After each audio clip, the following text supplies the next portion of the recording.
তোমারে করিয়াছি জীবনের ধ্রুবতারা, তোমারে করিয়াছি জীবনের ধ্রুবতারা।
আমি ভজন ভজন করব না, ধরব তোমার শ্রীচরণ, ফিরব আমি সকল সময়ে, বুঝব তোমায় অনুখান।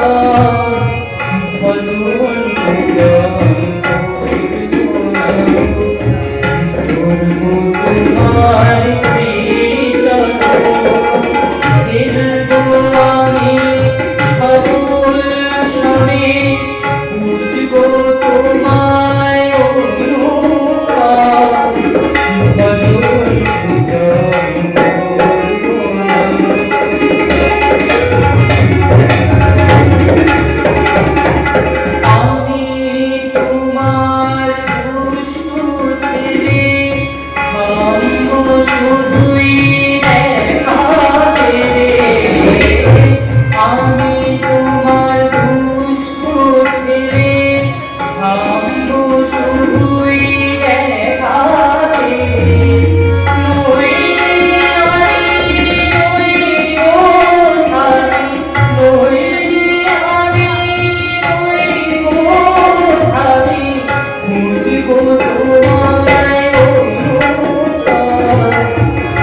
সকল কাজে সরাসরি কাজ ভুলে যায় তোমার তরে, কাজ ভুলে যায় তোমার তরে, তাই তো চলি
আজকে ভগবান শ্রীরামকৃষ্ণ পরমহংসদেবের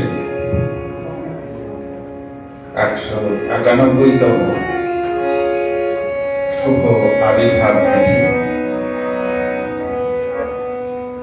আজকে ভোর থেকে সেই উৎসব অনুষ্ঠান, যজ্ঞ, প্রসাদ সমস্ত কিছু মধ্য দিয়ে আমরা সান্ধ্য অধিবেশনে প্রবেশ করতে চলেছি। এখনকার যে অনুষ্ঠান সেটি একটুখানি ঠাকুরের কথা আর গান আমরা গত অনুষ্ঠানেও করেছিলাম। ঠাকুরকে চেনা, বোঝা, জানা, তার সম্পর্কে বলা সবচেয়ে দুঃসাধ্যতম এবং কঠিনতম কাজ।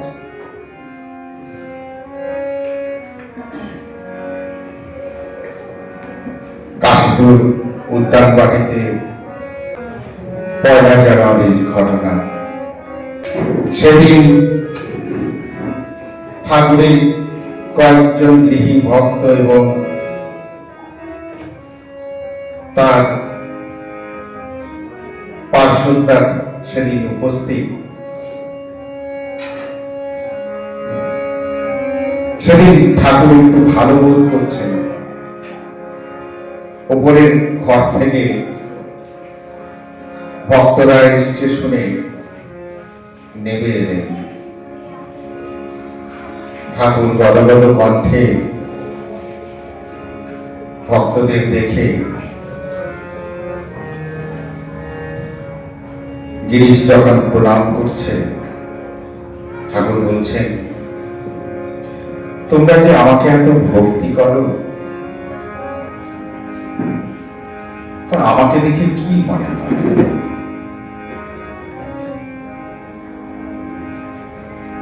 গিরিশ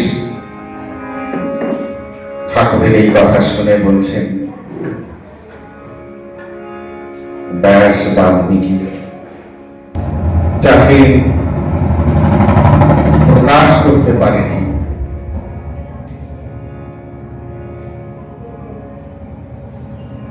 সাধ্য কি এ অধমে?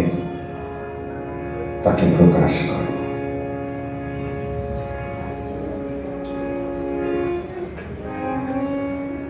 ব্যাস বাল্মীকি অর্থাৎ ভগবান রামকে যে ব্যাসদেব প্রকাশ করতে পারেননি সম্পূর্ণরূপে, ভালো লাগলো, সকলে মন্ত্রমুগ্ধ হয়ে শুনছে। আমি ব্যাসদেব বললাম, তারপরে যখন বললাম ব্যাসদেব, তখন টনক বলল না তো,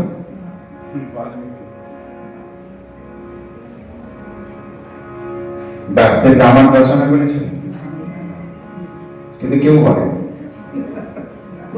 সব শুনছে। না, তার আগে বেজে উঠেছে, তার আগে আমি বলছি যে ব্যাসদেব, প্রদীপ মিস্ত্রি বলল না। অর্থাৎ আমাদের অবস্থাটা হচ্ছে এরকম, আমরা যে যা বলে সেটাকে বিশ্বাস করি, খতিয়ে দেখি না। আর king can do no wrong, রাজার উপরে কোনো কথা চলে না। রাজা যদি বলে ব্যাসদেব রামায়ণ রচনা করেছিলেন আর বাল্মীকি মহাভারত, রাজার উপরে কোনো কথা চলে না। আমরা সকলেই, শিশু থেকে বড় সকলেই জানি বাল্মীকি রামায়ণ, ব্যাসদেবের মহাভারত, কিন্তু আমরা বাক্যহারা, আমাদের সত্তাহারা। যখন গিরিশ এই কথা বললেন সেদিন, শ্রীরামকৃষ্ণদেব গদগদ হয়ে বললেন, তোমাদের কি আর বলবো, তোমাদের চৈতন্য হোক। এই চৈতন্য ঈশ্বরকে জানার চৈতন্য।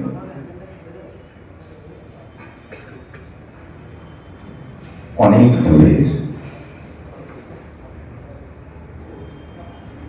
আমাদের মনুষ্যত্বের চৈতন্য ঘটলে পরে তার পরের অবস্থা দেবত্বের চৈতন্যে উন্নীত হওয়া। মনুষ্যত্বের চৈতন্য ঘটেছে কি না? কেন?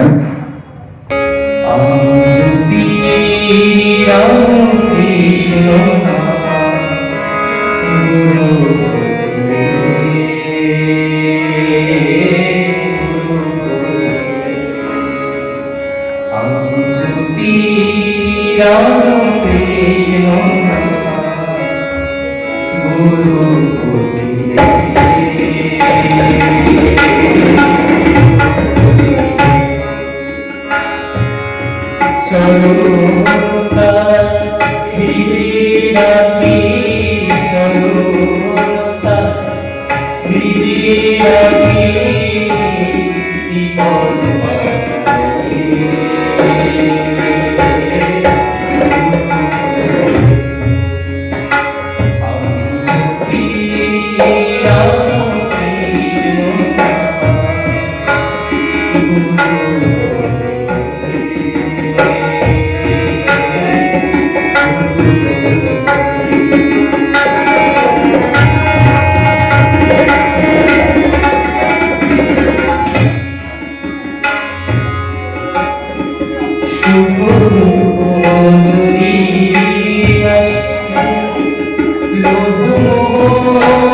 শ্রী রামকৃষ্ণ স্বয়ং অবতার ছিলেন, অর্থাৎ মানব দেহ ধারণ করে ভগবান এই ধরাধামে অবতীর্ণ হয়েছিলেন।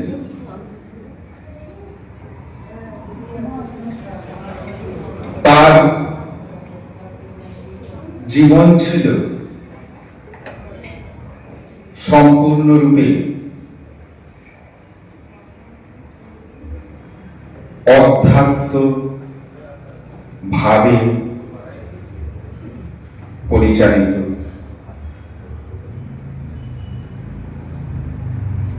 তার প্রত্যেকটি কাজ, প্রত্যেকটি কথা, প্রত্যেকটি আচরণ বিচার বিশ্লেষণের মধ্য দিয়ে দেখলে এই সত্যে আসা যায় সবটাই ঈশ্বর কেন্দ্রিক।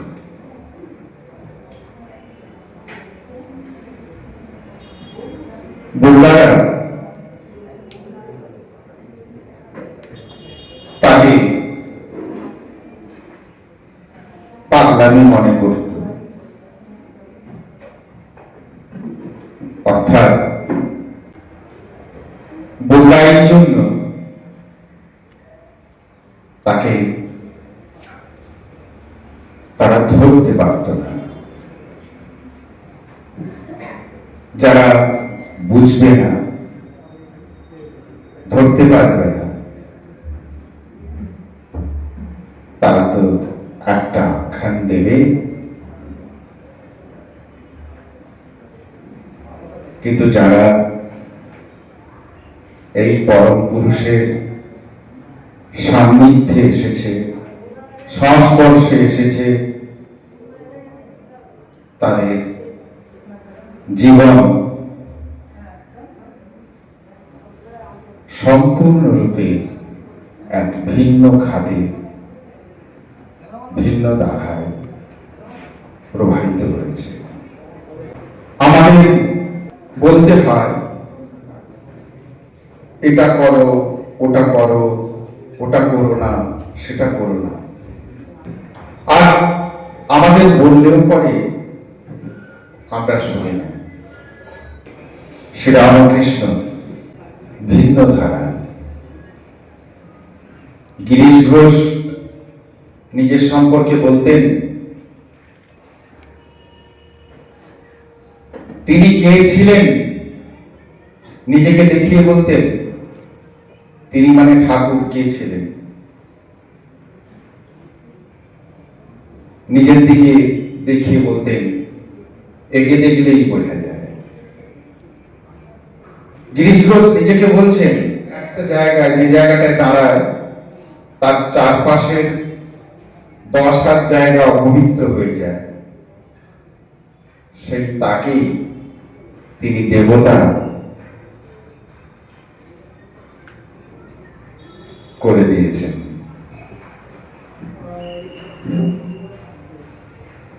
অর্থাৎ কোন মাপে মহাপুরুষ আধ্যাত্মিক মানব স্তম্ভিত হয়ে যেতে হয়। এই গিরিশ ঘোষ যখন ঠাকুরের কাছে আসতেন, প্রথম সাক্ষাৎ, নেশাগ্রস্ত, গাড়ি থেকে বোতলগুলো নামিয়ে রাখতেন, বলতেন ওগুলো নামিয়ে রাখো। হৃদয় লেগে যেত, মামা বলো কি? ঠাকুর বলছেন, কত আর খাবে, খাক না। অর্থাৎ স্বয়ং ভগবান অবতার সামনেটা দেখতে পান, কত আর খাবে, খাক না, কতদিন খাবে। যে গিরিশ দুশ্চরিত্র মাতাল, তাকে তিনি দেবতা বানিয়ে দিয়েছেন, দেবতা করে দিয়েছেন। অর্থাৎ আমরা চেষ্টা করলেও প্রকৃতি এবং স্বভাব পরিবর্তন করতে পারি না, যার ফলে জীবজগতে জন্তু জানোয়ার, তুমি যদি বলো বিছে তুমি দংশন করবে না, বাঘ তুমি হিংসে করবে না, প্রাণী হত্যা করবে না, তারা যেমন শুনবে না, সেরকম নিরীহ ছাগল, ভেড়া, এদেরকে যদি বলো তোমরা প্রাণী হত্যা করবে, ঘাস পাতা খাবে না, হয় না। অর্থাৎ সহজাত প্রকৃতি স্বভাব, তাকে অতিক্রম করা মুশকিল। মনুষ্য,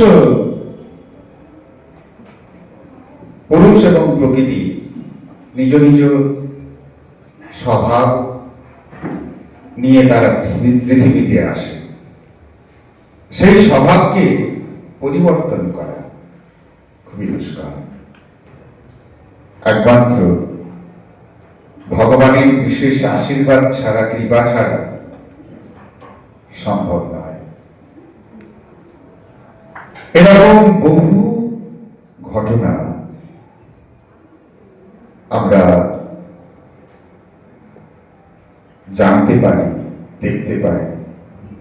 শ্রীরামকৃষ্ণদেবের সান্নিধ্যে যারা এসছে,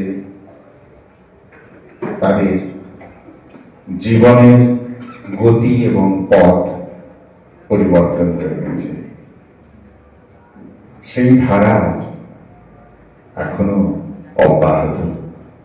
তোমরা যারা এই ভাবধারায় মধ্যে প্রবেশ করেছ, আর যখন করনি, এই আজকে 2026-এ 19শে ফেব্রুয়ারি দাঁড়িয়ে দেখো, আর যখন তোমরা এই ভাবধারার মধ্যে আসনি, তখনের তুমিকে দেখো। আমার স্থির বিশ্বাস তোমরা প্রত্যেকেই বলবে আমাদের জীবনের পরিবর্তন এসেছে। এই ভাবের সংস্পর্শে যখন, অর্থাৎ শ্রীরামকৃষ্ণ ভাবে ভাবধারা সংস্পর্শে এবং সান্নিধ্যে যখন আসেনি, তখনকার আমি আর আজকের এই আমি, দুই আমির মধ্যে বিস্তর ফারাক। এটাই হচ্ছে শ্রীরামকৃষ্ণদেবের তার ভাবাদর্শে, তার সূক্ষ্ম আকারে অবস্থানের একটা তাৎপর্য। রামকৃষ্ণ নামে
হরির পায়ে যায়, হরির পায়ে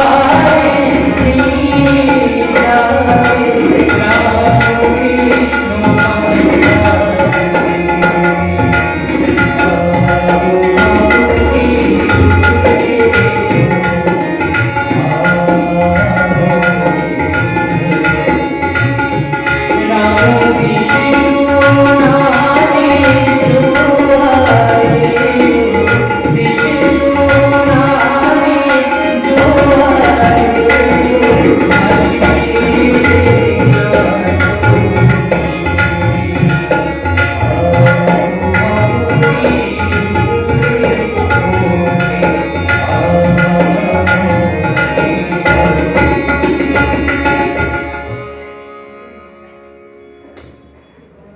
আমরা ধর্মজীবনে আমরা পাথরকে দেবতা রূপে বুঝি, গাছ দেবদেবীদের বাহন, শ্রীরামকে দেখলে ঠেলা ছুরি, কিন্তু সেই শ্রীরাল যখন মা কালীর সঙ্গে থাকে তখন আমরা পুজো করি। যে ময়ূরের আমরা পেখম ছিঁড়ে ফেলি, সে যখন কার্তিকের সঙ্গে থাকে তখন আমরা পুজো করি। আর যে ইঁদুরের উৎপাতে অতিষ্ঠ হয়ে কে বলার অপেক্ষা রাখে না, আর সে যখন গণেশ দেবতার কাছে থাকে তাকে আমরা পুজো করি। কখনো বাঘের কাছে, কখনো সিংহের কাছে, আর শিবের গলায় তো ফণা ধরা সাপ, সবকে আমরা পুজো করি, করি তো। শ্রীরামকৃষ্ণ দেবের তাৎপর্য হচ্ছে তিনি এসে আমাদের শেখালেন মানুষকে পুজো করার কথা।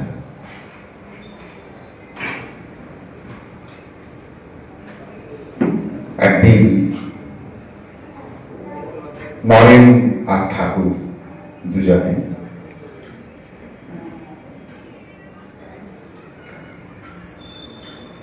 নরেন বলছেন, এত মানুষের এত কষ্ট, এত দুঃখ, তোমার মা কালী একটু দয়া করতে পারেন না? ঠাকুর শুনে বললেন, দয়া দয়া দয়া কি রে? দয়া নয়, প্রেম।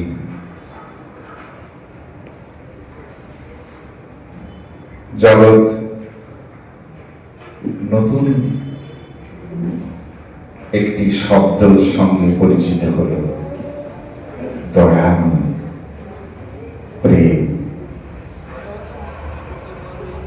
শ্রীরামকৃষ্ণদেব হচ্ছেন প্রেমের ঠাকুর। শ্রীরামকৃষ্ণ দয়ার ঠাকুর।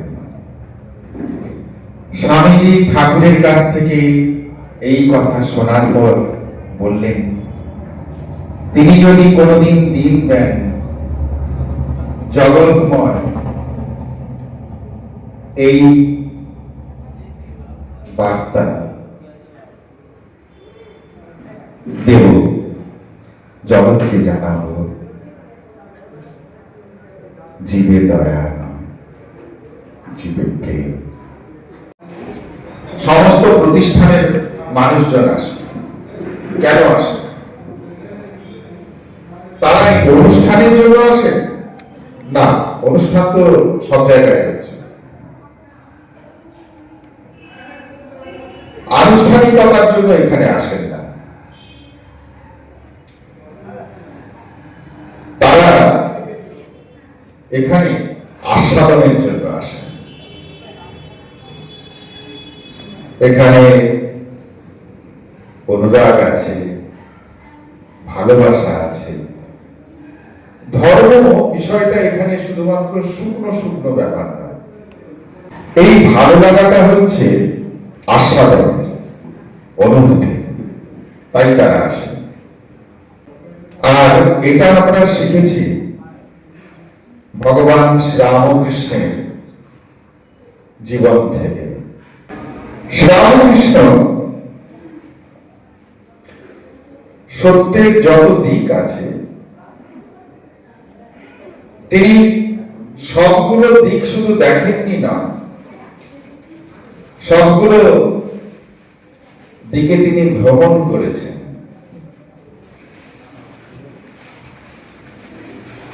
তার সাধনা সমস্ত সম্প্রদায়ের মতে এবং পথে, তবেই না তিনি বলতে পেরেছিলেন যে একটা সরোবরে অনেকগুলো ঘাট আছে, কেউ এক ঘাটে নেমে বলছে জল, কেউ বলছে ওয়াটার, আর কেউ বলছে পানি, আর অন্যরা তাদের ভাষায় তারা বলছে সকলে ওই এক ঈশ্বরকে স্পর্শ করেছে। এই যে জানা, এই জানাটা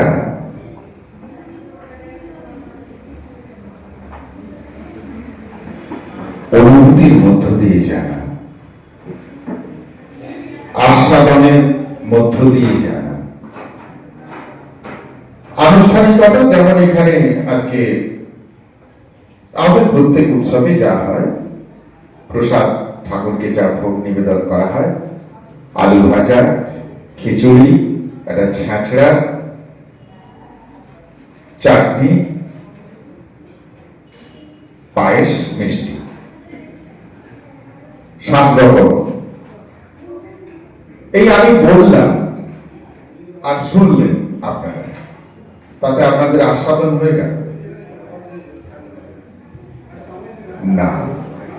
বা আমি বললাম না, আপনি দেখলেন এখানে টেবিলে সুন্দর করে সাজানো আছে, আস্বাদন হয়ে গেল না? এই যে ভক্তরা এলেন, তারা পাত পেড়ে প্রসাদ খেলেন, মন ভরে খেলেন, পরিতৃপ্ত হলেন, আস্বাদন করলেন। ধর্ম আস্বাদনের, সেটা শ্রীরামকৃষ্ণ দেবের কাছ থেকে আমরা নতুন করে লাভ করেছি, পেয়েছি।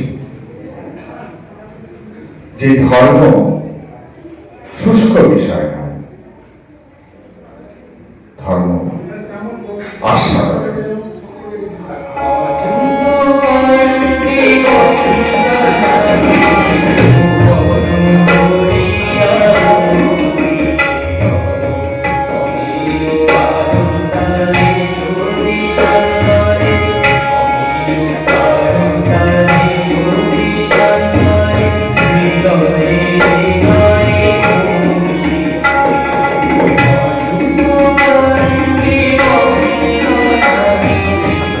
Oh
সংসারে তিনটি জিনিস বড়ই দুর্লভ। শাস্ত্রে আমাদের এই কথা বলছে। কি কি সেই তিনটি জিনিস? একটি হচ্ছে মনুষ্য জীবন লাভ। আমরা এই যে মানব শরীর পেয়েছি, শাস্ত্র বলছে এটি দুর্লভ। কেন? দুটি কারণ। আমরা সাধারণভাবে শুনে থাকি, সকলেই বলে যে আমরা 84 লক্ষ জন্মের পরেই মানব শরীর পেয়েছি, অতএব দুর্লভ। এটা আমরা কম বেশি সব জায়গায় শুনে থাকি, নানা ধর্মীয় পুস্তকাদিকে আমরা পেয়ে থাকি।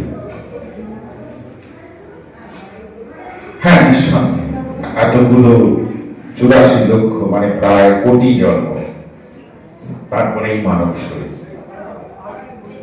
নিঃসন্দেহে দুর্লভ।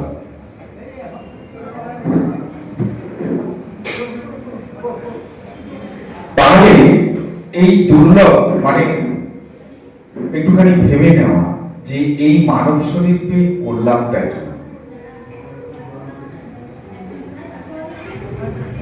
যে দুর্লভ মানব শরীর, কি জন্য, উদ্দেশ্য সেটা জানা নেই।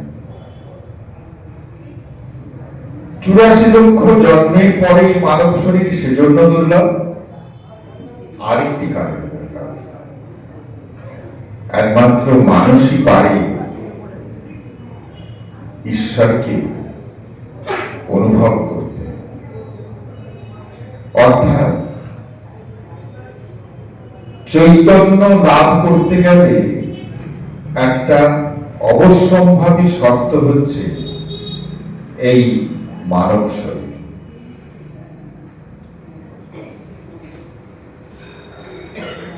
ঈশ্বরের চিন্তা করতে গেলে অবশ্যম্ভাবী শর্ত হচ্ছে মানব শরীর। একমাত্র মানুষই পারে ঈশ্বরকে চিন্তা করতে। অন্য কোন জীব প্রাণী ঈশ্বরকে চিন্তা করতে পারে না, ভাবতে পারে না, অনুভব তো দূরের কথা। সে কারণে সাধন ভজন করতে গেলে, ধর্ম জীবন যাপনে সাধকের মানব শরীরটা অবশ্যম্ভাবী শর্ত, এটা চাই। তাহলে এই দুর্লভ মানব শরীর নিয়ে আমরা কি করলাম, তাকে কি কাজে লাগালাম, ভাববার বিষয়। ভাবতে হবে, না হলে জীব, সাধারণ জীব আর এই মানব শরীর পাওয়া জীব কোনো পার্থক্য নেই। শাস্ত্রে বলছে মানব শরীর দুর্লভ। আরেকটি বস্তু দুর্লভ,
তৃষ্ণা। কিসের ক্ষুধা তৃষ্ণা? ঈশ্বর লাভের ক্ষুধা তৃষ্ণা। তাকে বলা হচ্ছে মুমুক্ষুতা। মানুষ শরীর, পৃথিবীতে এত কোটি মানুষ, ক্ষুধা তৃষ্ণা সকলের আছে। জাগতিক ক্ষুধা তৃষ্ণা, জাগতিক বিষয়ে ক্ষুধা তৃষ্ণা, ঈশ্বরের প্রতি ভক্তি, ভালোবাসা, তার প্রতি আকর্ষণ, তাকে পাওয়ার বাসনা, ইচ্ছে কয়জনের আছে? মানব শরীর পেলে শুধু হবে না, মুমুক্ষুতা থাকতে হবে, অর্থাৎ ঈশ্বরকে পাওয়ার বাসনা থাকতে হবে, তাকে লাভ করার ইচ্ছে থাকতে হবে, এবং তার জন্য যে সাধন তা করতে হবে। নচে এই মানব জীবন পাওয়া সার্থক নয়, নিরর্থক। ঠাকুর বলছেন, তুমি হাজার লেখাপড়া শেখো, ঈশ্বরের ভক্তি বিশ্বাস না থাকলে, তাকে লাভ করার ইচ্ছে না থাকলে, মানে তাকে পাওয়ার ইচ্ছে না থাকলে, সব মিছে। এই মিছে কেন? সব মিছে কেন? প্রশ্ন। তার কারণ হচ্ছে এই জগৎটাই মিছে। এই জগতের সব কিছু মিছে। মিছে মানে আজ আছে, আগামী দিনে থাকবে না। এই যে শরীর, এ আজ আছে, আগামী দিনে থাকবে না। কিন্তু এই তুমি শরীর পেয়ে কি করলে? জাগতিক বিষয়, আশয়, ভোগের স্পৃহা, সমস্ত কিছু, এই শরীরে কামনা, বাসনা, সমস্ত কিছু তুমি চাইলে, চরিতার্থ করলে। কিন্তু বাস্তবিক যাকে চাওয়ার কথা, যাকে লাভ করার কথা, যাকে পাওয়ার কথা, যার জন্যই মানব শরীর, তুমি তাকে ভুলে রইলে। সেই জন্য শাস্ত্রে বলছে মুমুক্ষুতা অত্যন্ত দুর্লভ, যার ফলে এত কোটি মানুষ, দুর্লভ মানব শরীর পেয়েও সার্থক হবে না যদি মুমুক্ষুতা না থাকে।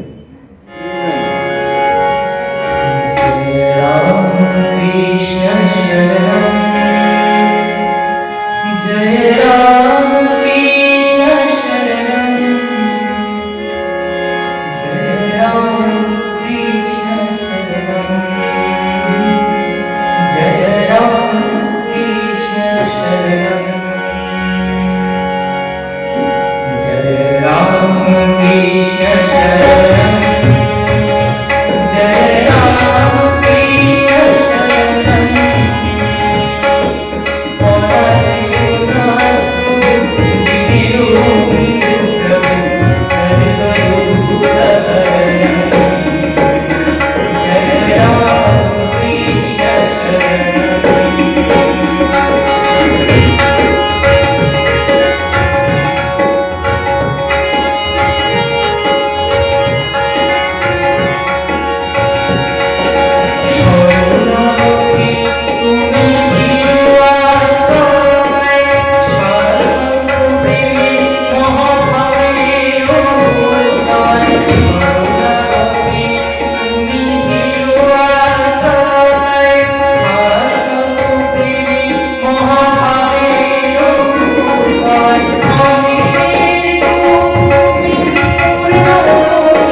পরে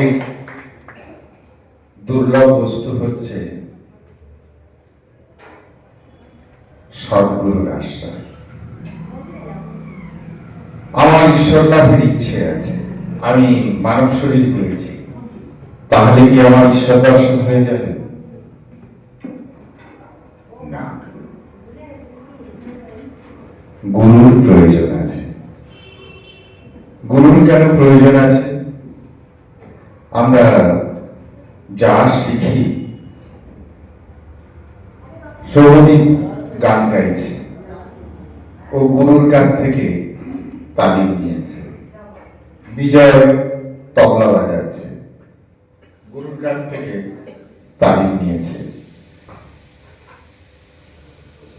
প্রত্যেকে এক গুরুর মাধ্যমে আমরা যে লেখাপড়া শিখেছি, আমাদের গুরুর শেষ নেই।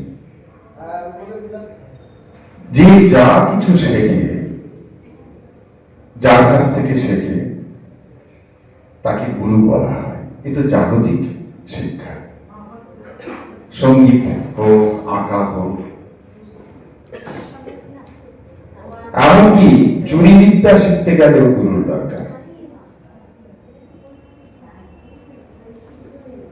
তাই না? আর ব্রহ্মবিদ্যা লাভ, তার জন্য গুরুর প্রয়োজন নেই। সবচেয়ে নিকৃষ্ট স্তরের বিদ্যা হচ্ছে চুরি বিদ্যা, তা শিখতে গুরুর প্রয়োজন। এখানে একটি শব্দ বলা হয়েছে, সৎ গুরুর আশ্রয় লাভ। গুরু মানে যিনি লব্ধ জ্ঞান শিষ্যের বা শিষ্যার মধ্যে প্রথিত করবেন, তার দিক নির্দেশনা দেবেন, তাকে জ্ঞান লাভে এগিয়ে নেবেন। অর্থাৎ গুরুকে হতে হবে জ্ঞানী, শাস্ত্রজ্ঞ। মূর্খ যদি জ্ঞানী হয়, গুরু হয়, মানে মূর্খ জ্ঞানী সোনার পাথর বাটে, হয় না। তাহলে অর্থাৎ সৎ গুরুর যদি আশ্রয় লাভ না হয়, আমার ঈশ্বর লাভের ইচ্ছা আছে, কিন্তু গুরু ঠিক ঠিক হলো না, তাহলে হবে না। এই মানব জীবন সার্থক করা হবে না। এই তিনটি বস্তু দুর্লভ। এই তিনটি বস্তু তো থাকতে হবে। এর সঙ্গে দরকার হচ্ছে পুরুষকার। সদ্গুরুর আশ্রয় হল। আমার ঈশ্বর লাভের চেষ্টা রয়েছে, আমি সাধন ভজন করছি, করে যাওয়া, নানা বাধা বিঘ্ন আসবে। ঠাকুর খানদানি চাষার উদাহরণ দিয়েছে। বন্যা হলো, খরা হলো, ফসল নষ্ট হয়ে গেল, কিন্তু যার 5-14 পুরুষ চাষ করে এসছে, সে কিন্তু চাষ ছাড়বে না। হাজার খরা হোক, বন্যা হোক, সে চাষ করবে।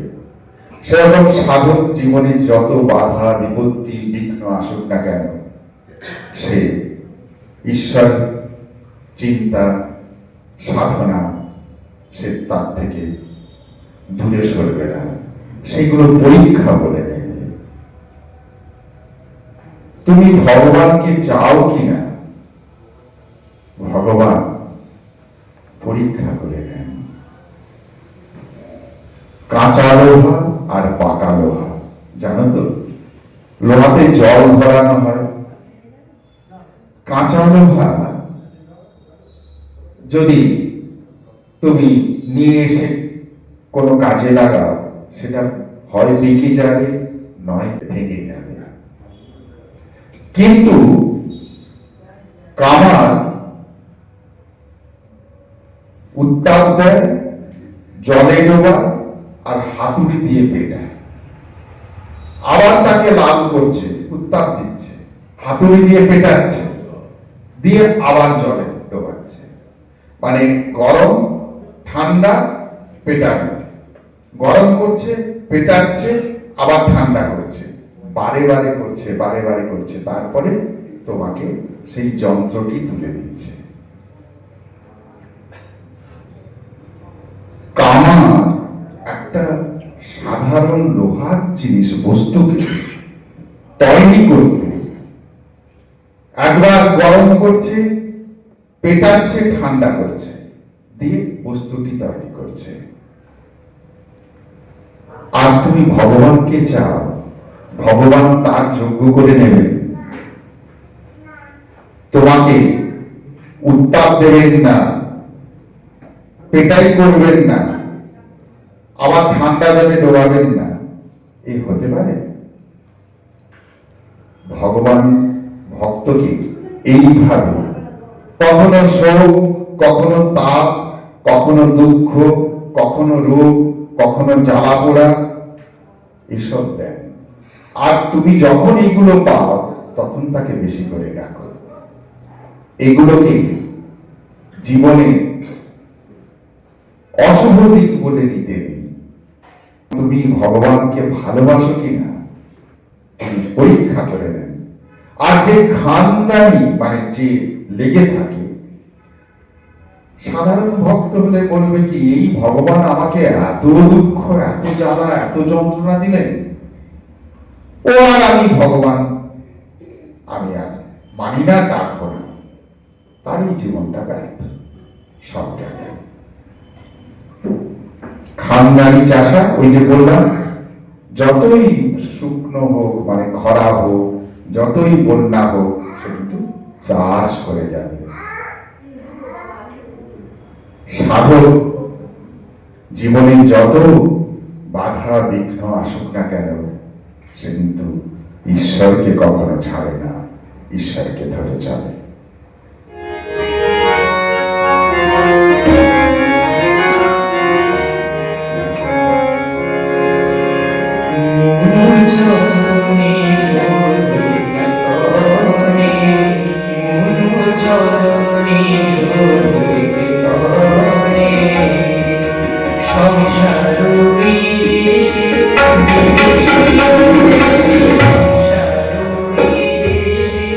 বিদেশি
তিনটি জিনিস দুর্লভ বললাম, তাহলে হবে? হবে না। পুরুষকার চাই, সেটিও বললাম। পুরুষকার আছে, তাহলে কি হবে? আর দুটো জিনিস যেটা নিজেদের কারুর হাতে নেই, একটি হচ্ছে সময়, আর একটি হচ্ছে কৃপা, মানে দৈব। কোন সময়ে হবে এবং কখন তিনি কৃপা করবেন, এটি তার হাতে। সেই জন্য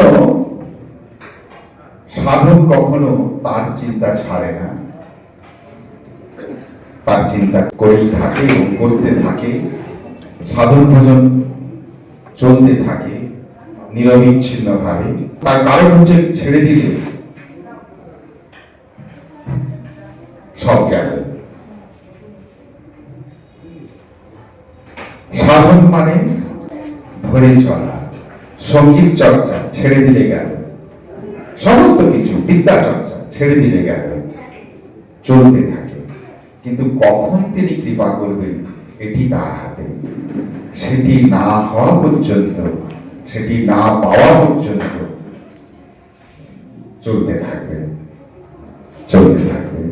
যথার্থ সাধক সেই যে তার সাধন থেকে যতই আপদ বিপদ, যতই উত্থান পতন জীবনে যাই আসুক, যাই ঘটুক না কেন, সে ঈশ্বরকে ছাড়ে না। সাধক হবে এরূপ, তবেই যে মানব জীবন পাওয়া সেটা সার্থক হবে। নমস্কার।